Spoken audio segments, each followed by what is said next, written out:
Hi guys, Assalamu alaikum. Welcome back to my YouTube channel. Today I'm going to share with you a live session that Coach Scotty Russell and I had on my Instagram account a couple of weeks ago. I have been following Scotty, who is a lettering artist turned full-time coach, for a really long time. I think at least 3 or 4 years on Instagram, and I've always been inspired by his journey, and it was such an honor to have him on my Instagram account for a live session.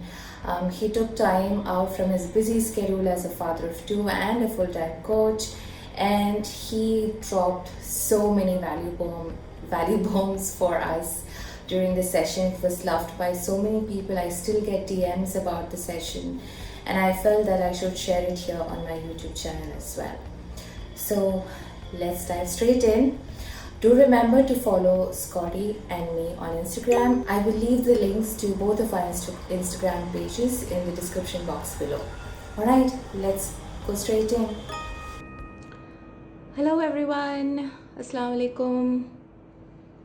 Welcome back to another session with Neelu. And today's guest is Coach Scotty Russell. Hi Anne. Hello. Hello everybody. Happy to see you guys. Just waiting for Scotty to join in before I add him.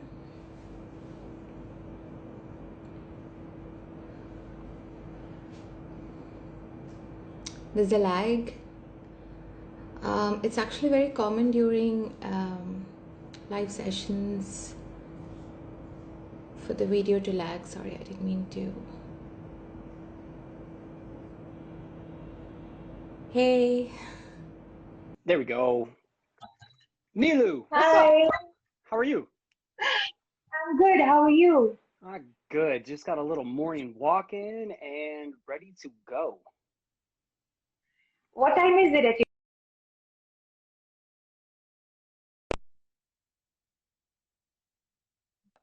A little bit later morning walk. I missed my early No, morning, that's so fine. No, that's fine. I was just checking in. So how are you? How's your family?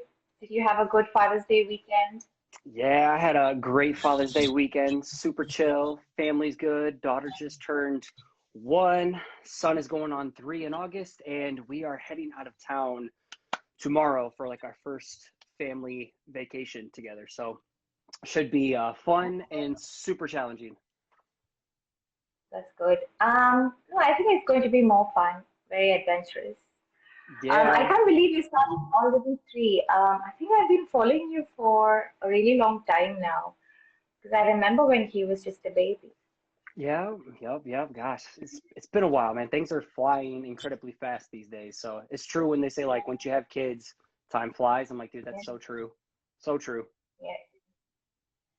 So let's get straight into it. It's 10 p.m. at my end of town. Ooh. Right. So I've been following you for a while, like I just said, but for those of us who don't know who you are, could you give us a quick short intro, an elevator pitch, as you say?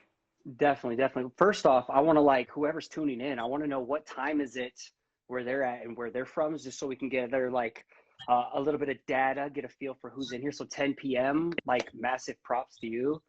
I don't miss that late night owl stuff. So, but yeah, let us know where you're from, just so I can connect the dots here. But for me, my name is Scotty Russell. I am a full-time side hustle coach. I help creatives build something for themselves outside of a day job and put them in a position to do their thing full time one day. And I built this originally under the name Perspective Collective, but I have since started making a shift to full time side hustle coach. Changed my handle recently. Perspective Collective was the moniker I built an art and design business around, but now that's not what I want to necessarily be known for. That's my LLC in a sense, but I'm Coach Scotty Russell now, and Perspective Collective is just, what helped me get here to where I am today. So you have had a long journey. You had a 9 to 5 corporate job, if I remember correctly, and you had a side hustle, which was your lettering, which is still your lettering and design business. That is a lot of work, isn't it? Could you tell us what the journey was like? What led from one thing to the other? Yeah, for sure. I think you did a great job with all your questions. You seem like you did a lot of research. So, let's see. So I went to college. I think it all stems from college for me. So I went to college to be a collegiate athlete. You know, I played football, American football, and I blew my back out my first 2 years. So I had to reluctantly become a student coach. And I watched all my other friends achieve their collegiate dreams, and I'm just like on the sideline, like, dang, I'm just coaching now. You know, what's the point of this? And I graduated with an communication and a fine arts degree. I couldn't get a job for 3 years, so I went back to like coaching football. I worked at a restaurant, serving tables, and then I became a personal trainer. So I always had this like coaching vibe when I played sports. I was always like a captain, a leadership role, and I didn't realize like all of that was leading me to where I am today. And so finally, like 3 years of just being super depressed, lost, not being able to find my way, feeling like art just wasn't for me. I did lots of logos for $50. I did t-shirt company for a couple years. Just nothing ever seemed to work, and I almost gave it up. I almost committed suicide too post college because I was a really, really sad, lost soul. And then one day, I don't even know what happened. I was just about to quit art and everything, and I got a call. I got my first job opportunity 3 years later after college. My portfolio was trash. And like, this was a moment that woke up for me because um, before the day before I got the job offer, three separate people had all brought my name to the table. None of them knew each other. They all knew me because as I was the guy who was posting logos on Facebook, or I was the guy who was making t-shirt designs, or I was the guy who was drawing tattoos. They all recommended my name, and I was like, holy crap, you know, I created this opportunity. Even though it felt like nothing was happening, people were paying attention to me. And I think that's the biggest lesson right away. Here's the takeaway. You may not feel like someone's paying attention to what you're doing, but man, you got lurkers on the sideline who, I mean, I've been doing a podcast for 5 years, and I have people like yourself. You're like, I've been following me for 3 years, and I feel like we've never had a full conversation yet until today. So Yeah. you never know who's paying attention. And that woke me up that day. That was the day I changed my perspective. I started the name Perspective Collective, created an art account, started drawing like a madman, built a portfolio like crazy at the day job, something I could be proud of to land me to the next step, which landed me my big boy corporate job, and sitting in that cubicle as a illustrator, branding, web designer. Like, I just found new roles I could take on because I knew that was going to help me build my side hustle. And I talk about how can you steal from your day job to bring towards your side hustle pursuit. And when I mean stealing, I'm looking for like new areas of skills that I can leverage, like web design. They had an opening. I'm like, dude, I'll take that on. That's going to help me build my website for Perspective Collective. Or leveraging conferences that they sent me to. That's where I found my community, my creative community online. Is because I convinced them to send me to a conference, and that exploded. I got to go and speak at that conference the next year, and that blew up my career. So, but it was all because I found ways to leverage things at my day job. And if I was to fast forward quickly, 5.5 years into this corporate job, I finally got a big boy raise for a position I'd been working for like a year and a half, but then I got the raise.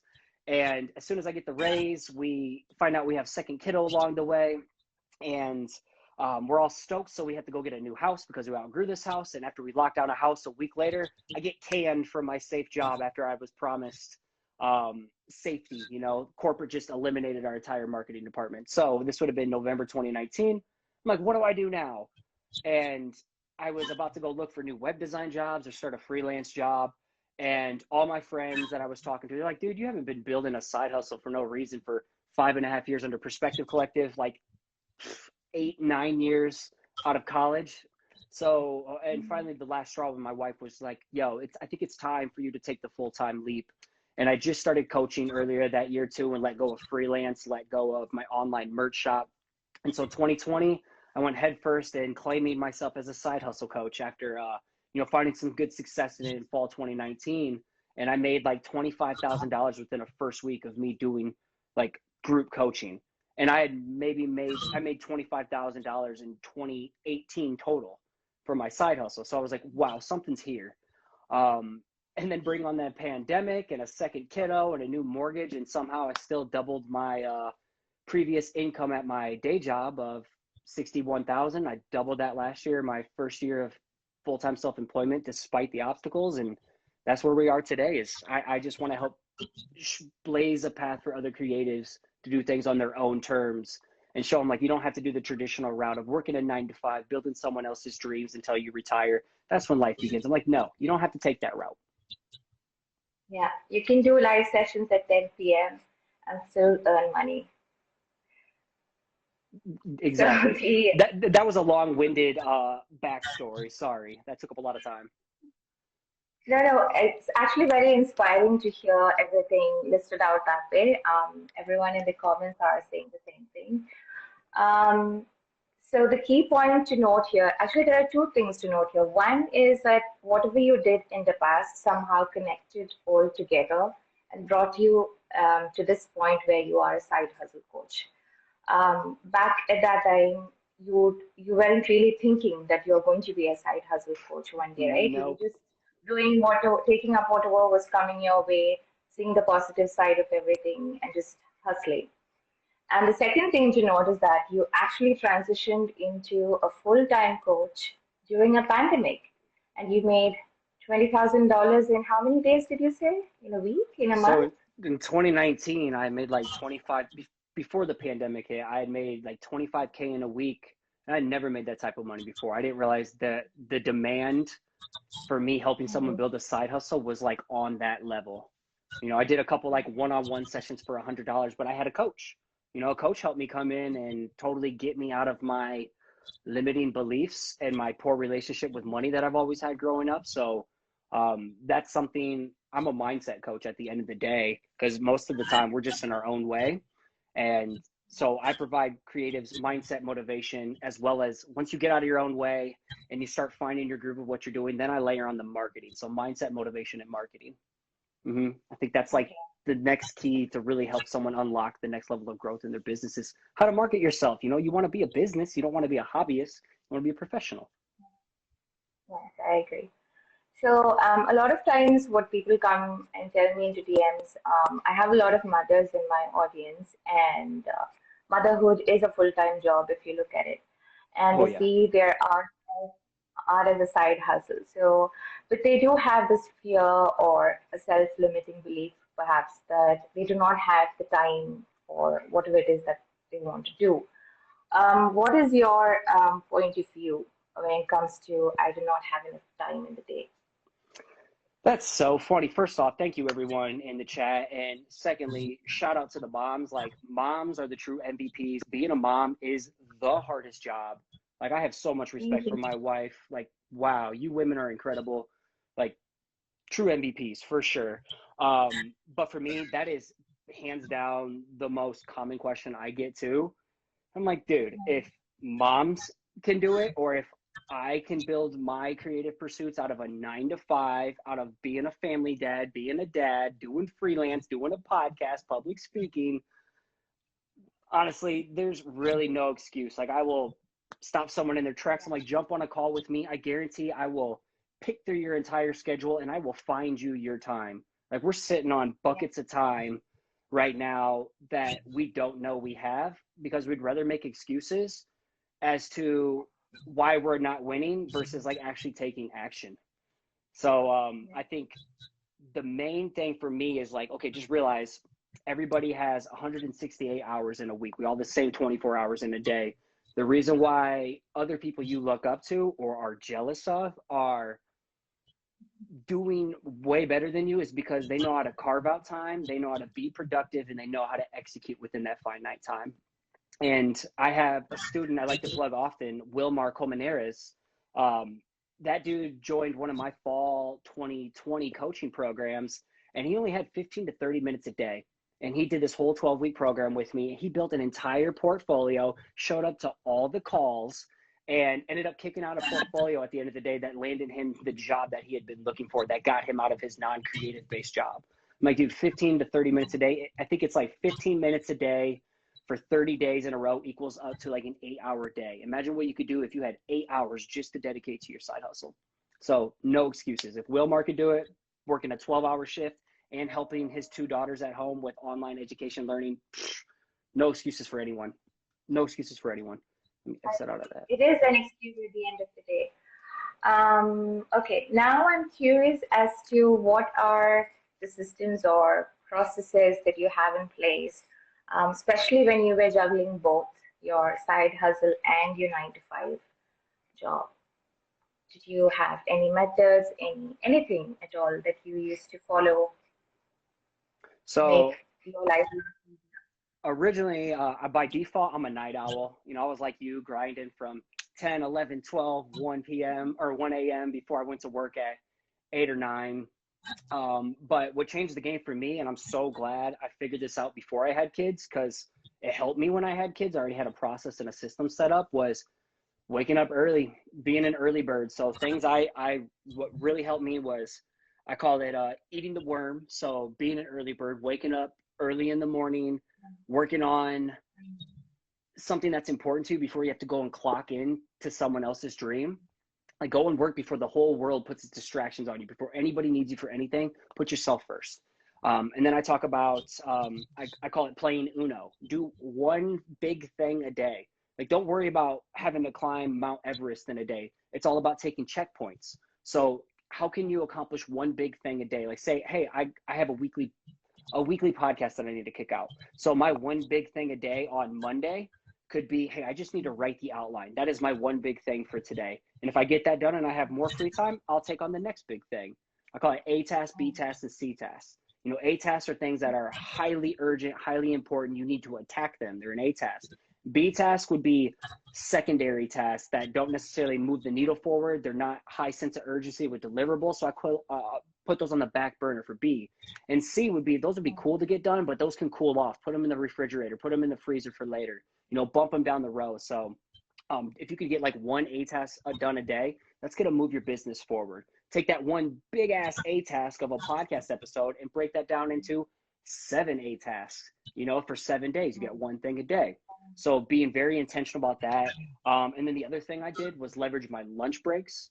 So I was lucky to work close to work, where it took me like 5 minutes to get home. So I could bust out work, or I would like go and get like a side room, a side meeting room. And I would just grind in there with the doors closed and get away from everyone.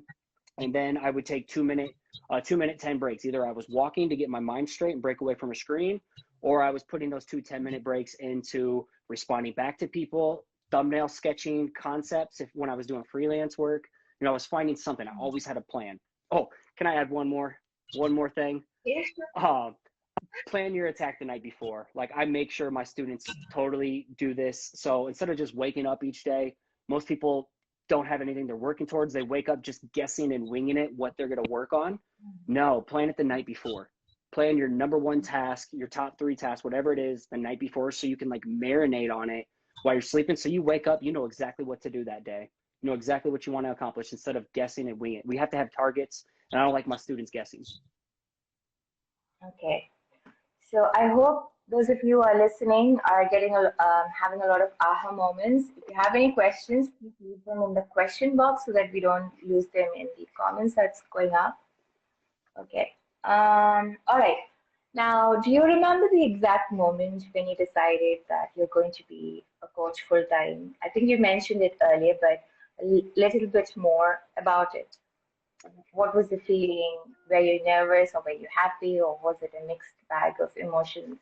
So, gosh, here's a funny story about imposter syndrome real quick. So my first big talk was at Creative South 2016, the conference that changed it all for me. And on the stage, on my like introduction slide, I had like Scotty Russell Perspective Collective, and I put illustrative lettering on one side and creative coach on the other side. And I felt so gross. I felt so weird. Like, I'm 25, 26 years old at this time. Who's going to take me serious as a coach? Yeah, I was a great football coach. I was a great personal trainer.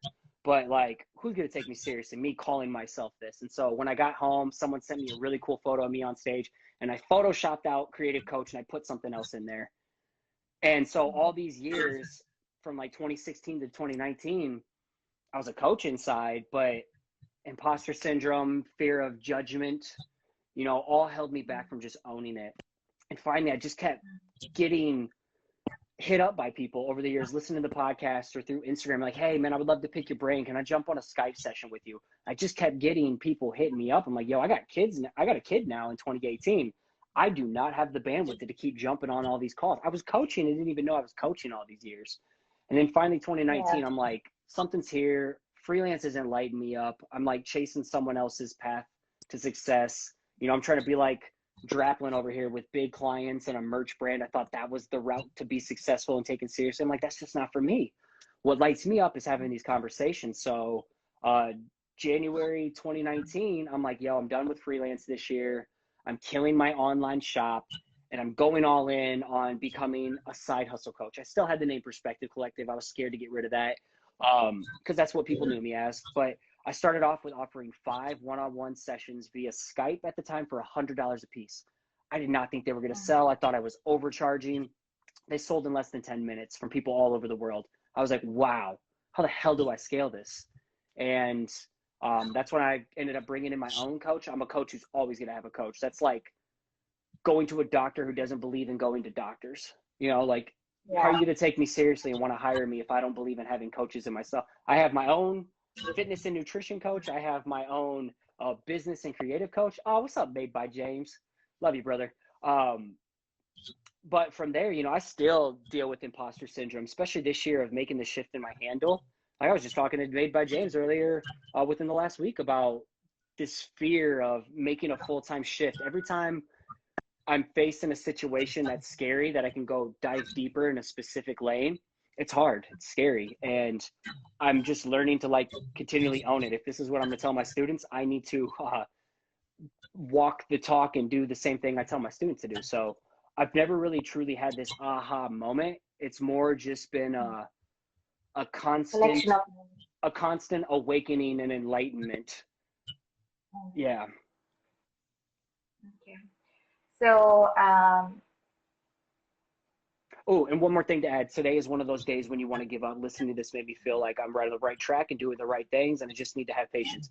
Yes, I put out a podcast episode on this. If you feel like an imposter, keep going. You're going in the right direction. So that is the biggest thing I've learned over all these years. Maybe that's the big takeaway. If you feel like you're an imposter and whatever you're doing in your creative pursuits, trust your gut. You're going in the right direction. So that's been huge for me. all right. So I can see some questions popping up. Do you want me to take them now or later? I'm just going with the flow. Hit me with whatever. Okay. So you have had a podcast for 5 years. You have a private Facebook group, if I remember. You have coaching clients. So how do you manage to put out content, email newsletters, and podcasts consistently?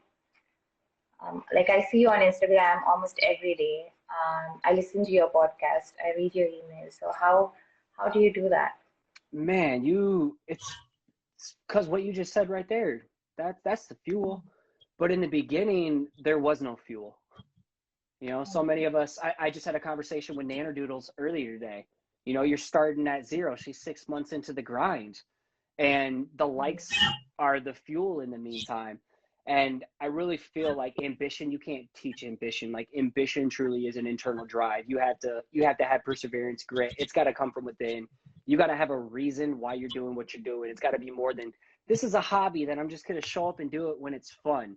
Then you'll forever be a hobbyist. So like for me, it's the driving force for me is like, how can I provide a better life for my kids right now? A life that I necessarily wasn't providing. My parents did the best they could and their parents did the best they could do. So like, how can I change my family tree, accomplish time and financial freedom, and then put my wife in a position where she can leave her somewhat toxic day job and come and work for me and be a stay-at-home mom. Those are like what I wake up and get out of bed each day. That's what fuels me. But in the beginning, I wasn't just a content creation machine. I'm a big believer in taking one bite at a time. Stop trying to eat this full extra large family style pizza and one bite. You're going to get sick. You're going to get full. You're going to give up. Instead, just like grab one slice, take one bite, digest it, chew it, get that stuff down into your stomach and then just take the next bite. Sorry, I use a lot of colorful language, so I'm really trying here. So how that relates to someone else and how that related to me in the beginning, it's like I went from not drawing at all to just like drawing once a week. Once I found my groove, I found like my time slots, I carved out time and realized, hey, this is when I can draw more. And then I just really loved what I was doing. I was creating work that my past lost self needed, and listening to personal development stuff, you know, and just like expressing myself through my work. I wasn't creating for anyone else but like my last version of myself. So I didn't have the pressure to monetize my stuff right away. I wasn't worried about making money. I was truly enjoying what I was doing. It was purposeful play for me.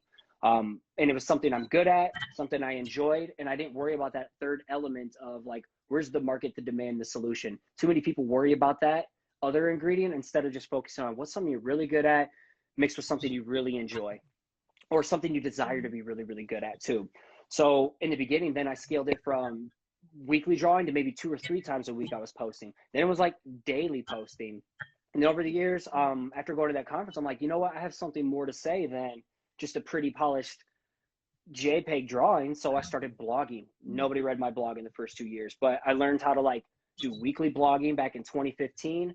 Then I added a newsletter like 3 or 4 months down the road from blogging. So I didn't do it all at once. Then a year and a half later, I started the podcast. Then a couple of years later, I started coaching. So it's like I normalized the process. I took a bigger bite after I normalized my systems. I got my processes. So, you know, it's great having big goals and dreams, like, and James Clear talks about in Atomic Habits. Big goals and dreams and targets, that's great, but it doesn't mean a damn thing if you don't have systems and processes and understand your workflow and how to optimize it. So systems and processes and normalizing and finding routines, that's everything to me. So start small and scale it as you go instead of feeling like I got to start a vlog, a blog, a podcast, and do freelance client work and start a newsletter and put merch on my shop. And I got to do affiliate marketing and I got to figure out sponsorships and I got to start public speaking. You do not need to do it all. While managing the whole personal life thing. Yeah. Right. While trying to be a parent, while taking care of your family, helping out your parents, helping out your siblings, taking care of yourself, going to the gym, eating right. Like, it's just too much. One thing at a time. And I think so many people we live in this microwavable society where you're promised instant results or a magic pill or how to become a viral TikTok celebrity overnight. People lose sight of playing the long game. It's because they're chasing someone else's version of success versus like truly loving their process, taking the pressure off themselves in the beginning and giving themselves permission to slowly figure it out over time. And what I preach to my students is like, dude, this stuff is a slow and steady grind over time in order for you to find what works for you and shine. So it's a patience process. You can't cheat the process. You got to trust and enjoy it. Okay, I'm loving all of your comments. The only reason I'm not reading them out is because I don't want to interrupt Scotty. Okay, so I'm going to sidetrack a little. I noticed that you're still selling digital products like Procreate, Brush Set. I think there was a content Weekly toolkit on your content website. checklist. Yeah. So those are your passive income streams, I'm assuming. Yeah. Okay. So do you have any insights to share about creating and, creating different sources of income? Again, this is an additional piece of work to do, right? So anything at all that you can share with us? One, this is slow scaling.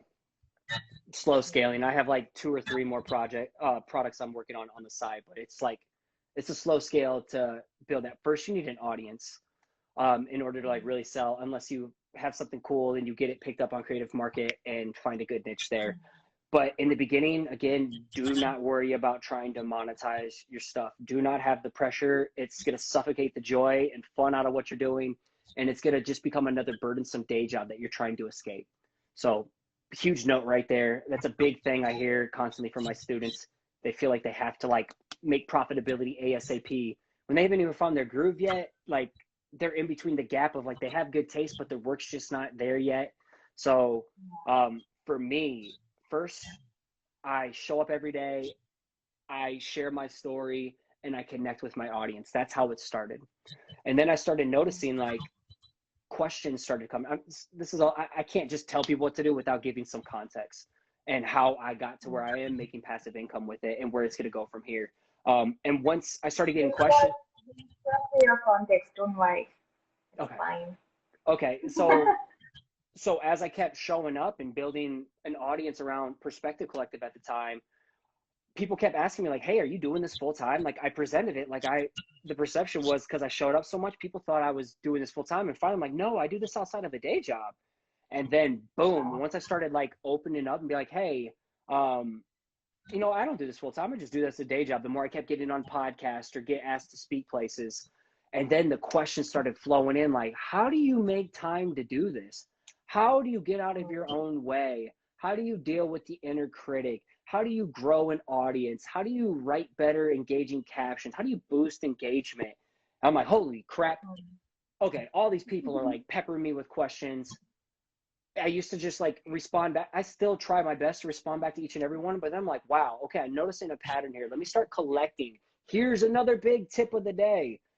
Start collecting what people's biggest dreams, fears, and struggles are. I have this ongoing list that I started since 2016. I have thousands of responses. They are now categorized thanks to the help of my wife of like, here's buckets of people who struggle with time management. Here's focus. Here's clarity. Here's planning. Here's inner critic. Here's audience building. And so I pay attention. Here's the biggest themes. Okay. Instead of making a product right away and guessing, how about I create some free content around it? So time management, I go and create a podcast episode, 6 tips to make more focused time to grind and execute outside a day job. Oh my God, that episode is like a top downloaded episode to this date. I did it like 3 years ago. So I'm like, something might be here. So I made a free lead magnet from it to help me grow my email list. It's part of the Side Hustle Freedom Toolkit. I have that guide in there. And then I'm like, wow, that's done really well too. So maybe I can create a small MVP style product around it, you know, like the weekly content checklist, how to make people show up more consistently.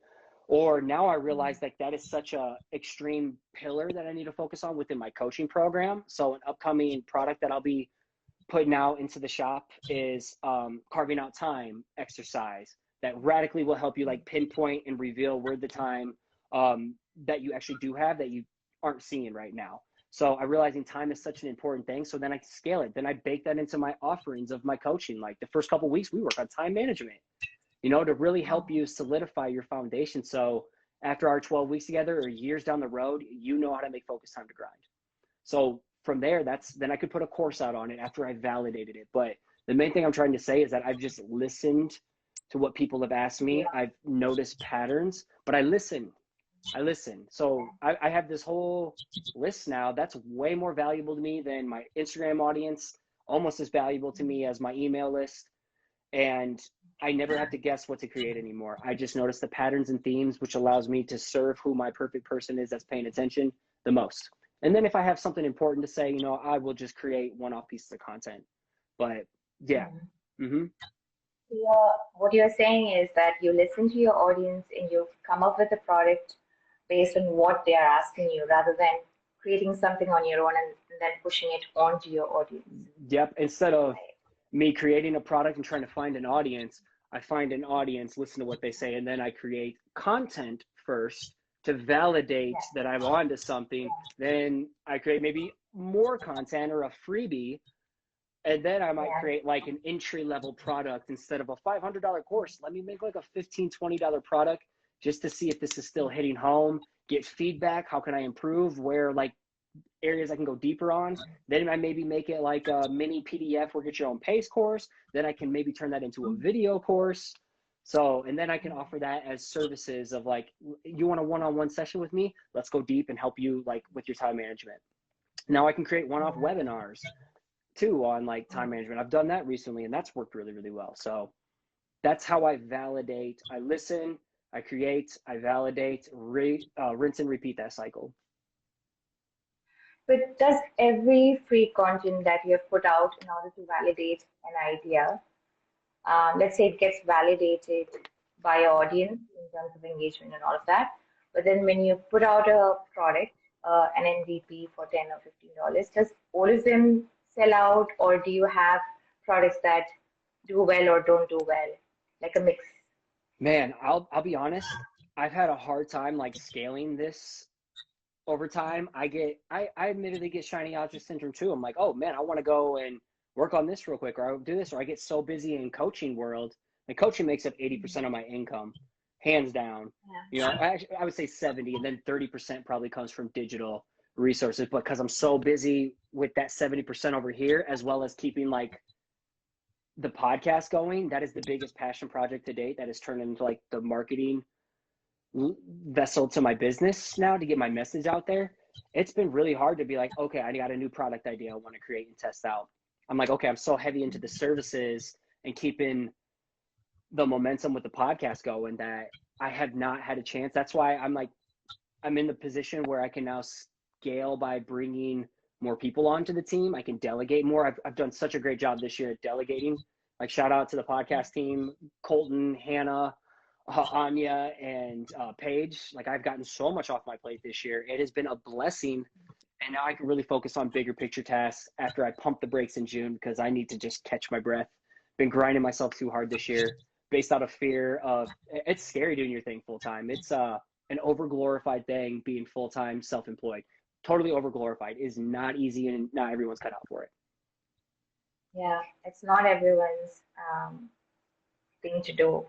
Yeah. Okay. How much do you think our mindset affects the way we run, manage business the day to day? You have almost answered this question before, but since you're a mindset coach, I thought we could dig a little deeper. Mindset is everything. Next question. I'm just kidding. Mindset is the end all be all. What's the quote from Mark Twain? Like, if you think you can, you can. If you think you can't, you can't. I don't know. I'm paraphrasing that, and I don't even know if it was Mark Twain. Maybe it's Ronald McDonald. But at the end of the day, like, everything we all have an inner war waging between our ears, you know. And to me, it's like, if you can show up and win 50% of the time, if you can show up and like win the day 4 out of 7 days in a week, like, you're going to be in a really good position to do something great with whatever you want to accomplish in life. And I have this thing with my nutrition coach, and what I like to then parallel to creative side hustlers. In this 22-week program I was in, he's like, yo, if you can show up 85% of the time, eat really good 85% of the time, and the other 15% is like your holidays, Father's Days, whatever, you know, like, out of 365 days in a year, if you show up 300, you're going to have incredible results. And I'm like, dude, that 85-15 principle works with my students. If you show up 85% of the time, even when it's not convenient, even if it's just one thing a day, you're going to have insane results. But often, I put out a post off in it yesterday, so many of us are seeking outside validation. We're seeking permission slips that it's okay for us to invest in ourselves, for us to like chase after what we want outside of a traditional system of a day job. And then you get the day job, you go to school, get the day job, get married, get a mortgage, retire. And like, people feel like they need permission to like go a different path, and you don't need permission. And the day you realize you don't need permission, that's like when things change. And then realizing, hey, the imposter syndrome, that means you're going in the right direction, things change. The day you realize the inner critic is just trying to bring you down, how can you start finding ways to fuel yourself more? How to fuel the tank when you're starting to feel empty? What do you need to consume more? Do you need to do positive affirmations? Do you need to meditate? Do you actually need to eat better because carbs and gluten and dairy and refined sugars are fogging your brain up? Do you need to go on more walks? You know, do you need to get more exercise? All these different elements help you with your mindset. And it's like, how do I help my students build like a mental fortress in here? Because once you can get out of your own way, limit this potential. Yeah. All right. I'm just looking at the comments. Okay. Is anybody, can I ask like a question? Yeah. Is everybody finding some kind of value right now? Give us a thumbs up. Oh, they are. And I. Yeah. Cool. Yeah, they are. Good. There's actually a lot of comments to catch up on. Okay. This is the last question from my side, and then we'll move to the question box. What are your 3 top tips for anyone who intends to start a side hustle? to just start a side hustle? Okay. 3 top tips. I know you sent me the questions ahead of time, but I really like firing off the top of my head. So number one, if you're really serious about taking this from a hobbyist pursuit to a professional pursuit with your side hustle, number one tip is like, realize no one's going to take you seriously until you take yourself seriously first. And the world is just a mirror. It's going to reflect back what you think, believe, and perceive about yourself. So the more you start like getting that mindset, like, hey, I am a professional, even if I have a day job, even if I'm a mom of 4 kiddos, even if I only have 15 minutes a day, like, man, flip the switch that you're a professional, you're not a hobbyist, and the world will slowly align to what you believe about yourself. Next, consistency. Sean McCabe said it, my favorite quote ever, one of my favorite quotes. People don't notice announcements, people notice consistency. So me just saying, hey, I'm going to start a podcast, you know, maybe the time I announce it, I'll get some cheers, but no one's going to notice until I've done it a year in a row, 52 episodes in a row, until I hit 100, until I'm 5 years into it. I don't have the biggest podcast, but I have a very engaged listeners and following the more I understand who's listening. So 1, take yourself seriously. 2, be consistent. And 3, my personal motto, you can't make everyone happy. You are not pizza. So just realize that you can't be everyone's favorite flavor. You can't be everyone's cup of tea, but you could be someone's go-to slice of pizza. Your work is not meant for everyone. You are an acquired taste for people, not necessarily you, but you who's listening right now. And that was a hard pill for me to swallow and embrace. I'm a recovering people pleaser. And so, yeah, just realize, stop trying to cater and pander to what you think people want to see from you or what trends are out there right now. It's empty. It's meaningless. You know, you're chasing empty vanity metrics to define your performance and self-worth by likes. It doesn't matter. So at the end of the day, like, whenever you put something out there, it needs to go through a filter of like, do I vibe to this? Is this true to myself? Am I my truest self to my pizza crust? You know, like, am I really authentically myself when I put this out there, and do I dig it? If so, let it fly, let it ride out there. And over time, the right people will find you. So yes, those would be the top 3. If I was to say them one more time again, take yourself seriously, be consistent, and understand that your work's not for everyone. Okay.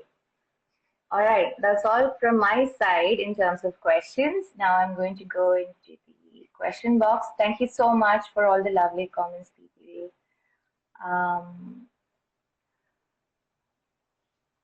Okay, Rina Maria is asking, how important is niching? How do we identify our niche? Very good question. Let me take a sip. Okay. So what I like to talk about early on, don't even worry about finding a niche or a niche. I say riches are in the niches. Easier for me there. That's like I guess a Midwestern thing here in the United States, but how important is niching down? So in the beginning, don't worry about it. You know, I teach my students how to find their secret sauce, how to like really tap into work that's authentically true to themselves so they can stand out. And it's okay to experiment in seasons with what you're doing. Maybe you started hand lettering, but you realize that's not for you. Maybe you like calligraphy, but then it's like, actually, I'm more of an illustrator. So I would never tell someone in the beginning to niche down right away, like on the level I'm niching down. I feel like it's important to experiment within seasons. So like do a series of something. Don't just like letter for a week unless you know it's not for you. Like do a series of 3, 5, 10. After you did 10, you really dig it, take it to a 30-day challenge. If you really dig that, take it to the next level of like a 365-day challenge. You know, those are levels of kind of niching, but I feel like it takes people around 2 to 4 years of consistently showing up to figure out what is and isn't working. And once you maybe get to that level, for me, it was like 4 years into the game. I'm like, well, freelancing doesn't light me up, but these conversations I'm having with the podcast, that's what led me to coaching. And then I got to coaching. I'm like, wow, okay, this is where it's at for me. This is something I'm really good at, something I enjoy, like that first 2 part of your secret sauce. But then here's the demand in the market, people hitting me up, and something I can uniquely speak to on how to build a side hustle. So those 3 key areas showed me I was able to start niching down and go deeper. And then as the business kept growing and scaling and more profitable, I'm like, okay, I'm all in right now. Like drawing is great, but I just don't have the bandwidth to draw anymore. That's why you don't really see a lot of drawings from me these days. You asked how I was consistent. I stopped doing the things that weren't bringing me enough bang for my buck, like drawing. Now I just do like quick quotes. I have thoughts and messages I want to say. So, or I quick little type-based quotes. You know, I found a way to work more efficiently and quicker to get my message out there. So it's not all about art and design anymore. That's just the honey to get someone into my message. So I don't know if that answers your question, but I think if once you start hitting those three areas, something I'm good at, something I really enjoy doing or have a drive to be really good at, and there's demand, there's a market for it or a unique solution that I can provide people, then I think you can really start diving deeper in where you can niche down. Okay, cool. I hope that answers your question, Rena. The next question is, how do you overcome imposter syndrome? So I did just put out an episode on this, episode 206, imposter syndrome. If you feel like an imposter, keep going. I put out an Instagram Reels on this recently too, like last week. And so here's a quick tip. I do this with my students. We get so worried about what everybody else is doing, especially like the end of the year. Everybody's putting out their top 9 on Instagram, and you're just like, wow, I haven't done anything. I don't have as many likes as them, or my following account hasn't grown. I'm like, okay, this was me, 2017. I was very depressed, a creative slump, and I was wrapped up in this, what everybody else was doing. So I started tracking my wins. I call it hoarding your victories, hoarding your W's. And so I started this in like a Wunderlist note. I've done it in like my notes app. Now I've carried all these years over into Notion. So I can track all these years of wins that I've had since 2017. And I want you to start tracking your wins, whether big or small. Like you had one person like DM you on how awesome your post was today. You got a good feature. Yeah. You sold your first sticker on Etsy. You know, those are wins. You should all tally them. You made your first 10K on a mural. Track all of it. Track all of it. And that way, whenever you're feeling like imposter syndrome is showing up, making you feel like you're not doing enough, like everybody's further ahead than you, you can go back and look at the measurable progress you've been making. And then when you start stacking and stringing years together, and you can go look back like, this is where I was in 2017. This is where I was here. Like my biggest fear is looking back at the end of the year and I have made no measurable growth. And tracking your wins will like shut that inner critic up, shut the imposter syndrome down super quickly to be like, wow, I've like been making moves and I should be really proud of my progress. So that is like a huge thing I really try to get my students to do. I implement it and it has saved me from self-sabotage so many times. Okay. Okay, what I would like to add here is that many times we are so caught up in the day-to-day, we forget to look back and see how far we have come. The progress might be really small, but when you add them all up together, like you said, write everything down. I do this in my bullet journal at the end of every month, where I write everything down, small, big achievements, milestones. And when I read the whole thing, I'm like, wow, I've done a lot in a month. But probably that day I was like, no, I haven't done much today. But when I look back, I have done a lot. So have a track, like a habit tracker or something that keeps a track of your wins, small or big. Definitely. Okay. Okay, now there are more questions. Okay. How important? Okay, I love the creative side. So Rina Maria, I think this is a follow-up question to her earlier question. I love the creative side, but I struggled with business side of it. Do you have any tips? So without getting more context, like, is your goal to be a full-time freelancer, or are you creating based on commissions kind of thing? So what I would be doing, like I've taught myself so much based on YouTube. You know, I've recently just taught myself like, hey, I'm an LLC right now, but does it make sense for me to go to an S Corp? I've taught myself everything on YouTube these days. So first off, understanding the beginning, like, are you making enough money in the meantime to be considered an LLC where you're gonna have to pay like annual fees in order to like run your business? Understanding the taxes portion. So like in the beginning, if you're not, then realize that you'll be reporting under your social security number and that you should be always taking 30 to 35% out of any income that you make. You know, even though I did some under the table cash things I never reported early on, whatever. Don't come after me, IRS. But for me, it'd be like finding resources like Chris Do of the Future has incredible resources, or there's a book. You can DM me after this and I'll give you a link to the book, but The Ethical Guide of Pricing. It allows you to help pricing your work better. Chutzpah has creative, freelance, oh my God, Fabulous, freelance and business and stuff. They have an incredible book that'll help you get your business growing. DM me if you'd like a link for that too. But start understanding, like, that's the gross side that people don't want to acknowledge. I want to get into full-time freelance. I'm like, okay, you need to know how to manage your time. You need to know the accounting back end. You need to know how to track your expenses. Do you know what you can write off? So understand how, wherever you live, whatever country you're in, how does like the business side work? What are you capable of tracking for expenses? Like, I can write off my entire studio down here. I can write off my internet. I can write off 60% of my phone because my entire business is through my phone. Actually, it's like 80% after this last year in the pandemic. So, but that is the beauty of being LLC. But it took me a while to get here. But I would go and find those resources. Those are top three that I mentioned. Lumiere is a great resource too. Katie and Alana, they do a lot of good like creative art business related things. So those are just like 4 resources right there to help you start putting on the business cap. Because I think that's the difference between a starving artist and a professional. As a starving artist doesn't like the gross side of business, and they rely on hope marketing. Like, I hope someone will see my work. I don't like self promo. It's gross. I don't like selling. I'm just a true artist. I'm like, okay, well, you could be a true broke artist and then be envious and talk smack on everybody else making moves. That used to be me. Yeah. So it's like, you got to flip on the business switch and learn the back end. It's not fun. It's not pretty, but you got to learn how to love to sell, because that's how you do your thing full time successfully. And once you have enough income coming in, you can actually outsource it or find, hire a VA, have a full-time employee taking care of all those things that you don't want to do yourself. Okay, last question for tonight. Niner Doodles, I'm sorry if I'm pronouncing your handle incorrectly. Who to follow when your work doesn't fit in a specific niche?